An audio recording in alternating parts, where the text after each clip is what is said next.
what's up everybody? Welcome back to the channel. Yes, it's No Shave November, full swing, and we're back to another lesson video. I've been getting a bunch of questions about harmonic minor lately, so I thought I would do a little video, break it down for you guys, what the scale is, and give you guys a couple easy fingering grips to get you started on it, show you some tips and tricks of how you can use this in different applications to get it into your playing right away and be creative and have some fun with it.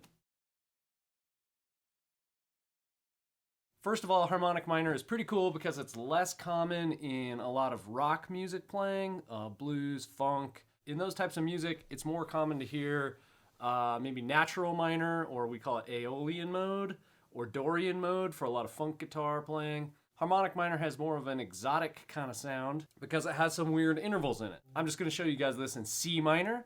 So if we look at the intervals from a C, harmonic minor is 1, being the C, 2, flat 3, which makes it minor. We've got the 4, normal, 5, normal, flat 6, raised 7, and then the 1. So the main intervals that tell us it's harmonic minor are flat 3rd, which makes it minor, flat 6, and natural 7. Those really outline the sound of harmonic minor.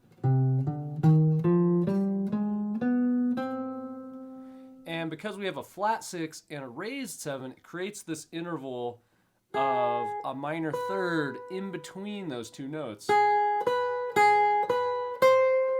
None of our other scales really have that big of a gap in between two notes, so it creates this interesting space.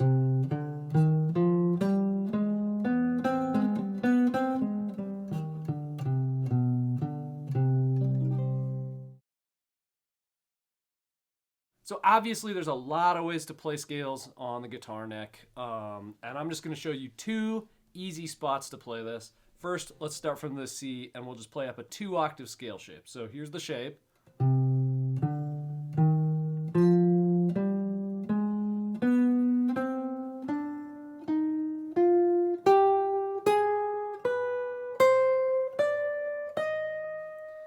Now that shape ends on a flatted 3rd. Here's the root note, but we could keep going in this position.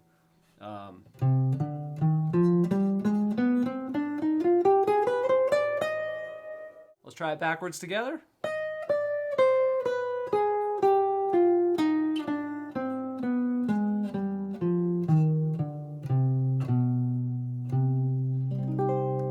Okay. All right, here's scale shape number 2. We're going to start from this C this time, down here on the 3rd fret, 5th string, and the fingering would look like this.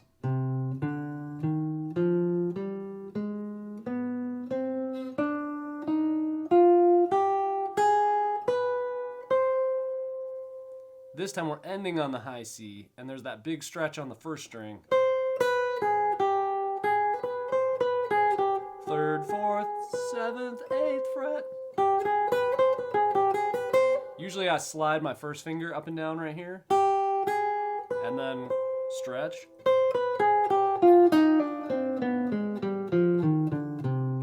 Let's try it backwards together.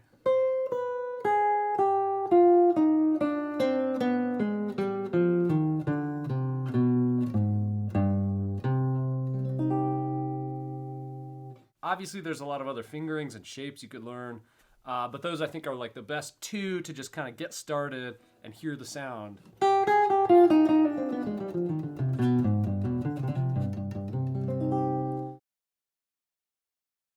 One cool thing is if we started making chords based off of these shapes, we would have a C minor, but it has that natural 7 in it. So if we're playing a 7th chord, we'd have not just C minor 7, or normal C minor 7, we'd have C minor 7 with a raised 7. Which is such a great chord sound.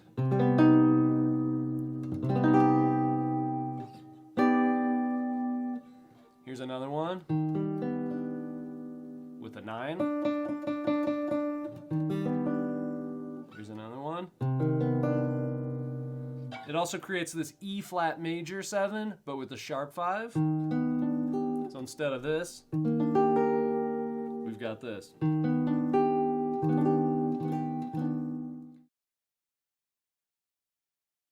Just like how we could use diatonic major scale to create and distill some other modes and sounds out of, we can also use harmonic minor in the same way. Although the scales that produces, the modes are pretty crazy sounding, and they have these cool chord sounds. So one of the most useful other modes of this scale is over the 5 chord in the key. So in C, the 5 chord is G, right? It's a G7. So 5 chord pulls to 1, 5 chord back to 1. All right, so in that progression over the G7, one of the most common tension notes we add to make it like an altered sound is the flatted 9, right?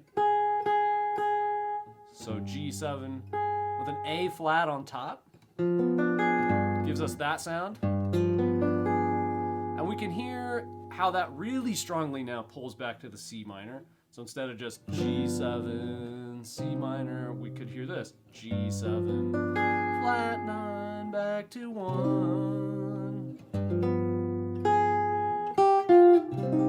Okay, so that's the sound. And if we play the harmonic minor of C over the top of the G7 chord, that outlines that sound really well. And a lot of bebop players, jazz players like to use that. Even if the chord underneath isn't G7 flat 9, like say we're in a rock tune, right? We might only hear G going to C minor. We might hear something like this.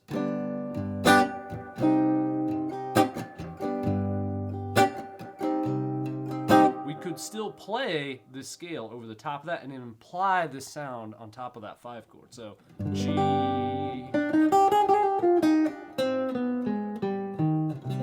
back to the C. If we started from the G, we'd get this sound. G, flat 9, 3rd, 4th, 5th, flat 13, flat 7, root note.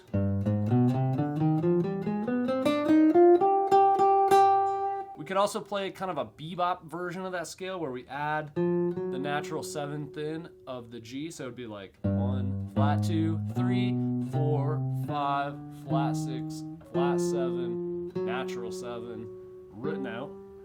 And then we get this kind of vibe.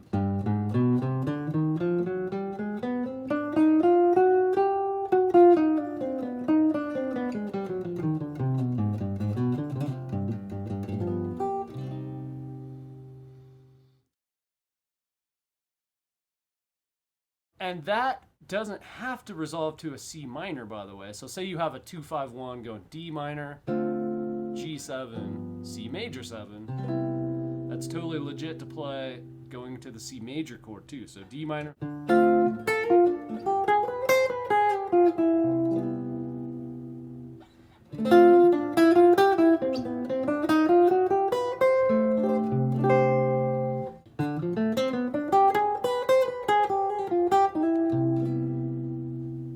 Kind of idea. If we use it over the minor, so D half diminished, G7 flat 9, C minor 7.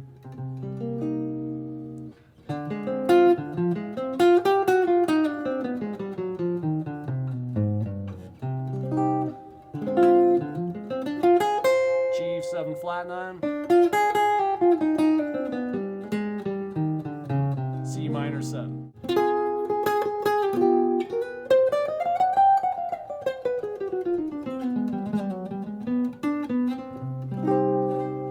You get the idea. The other cool thing is, like, outside of jazz music, you can use this on top of sort of rock progressions that might not have all those extended chords. Maybe just G, C, G. And how many tunes do we know that go G to C, right? Like every single song. The cool thing is if you start using these scales on top of those chord progressions, you can come up with all kinds of cool, creative, sort of unexpected sounds people aren't used to hearing. And so it sounds kind of fresh and new and sort of exciting. So that's the basic crash course in harmonic minor sounds. Pretty cool scale. Please drop a comment down below and let me know what you think. If you have questions on other scales or you want me to keep doing these type of videos, let me know. I really do appreciate all your guys' support, and subscribing to the channel really helps me out. So if this has been helpful to you, please consider subscribing. As always, have a great day, guys. Happy jamming, and I'll see you in the next video. Peace.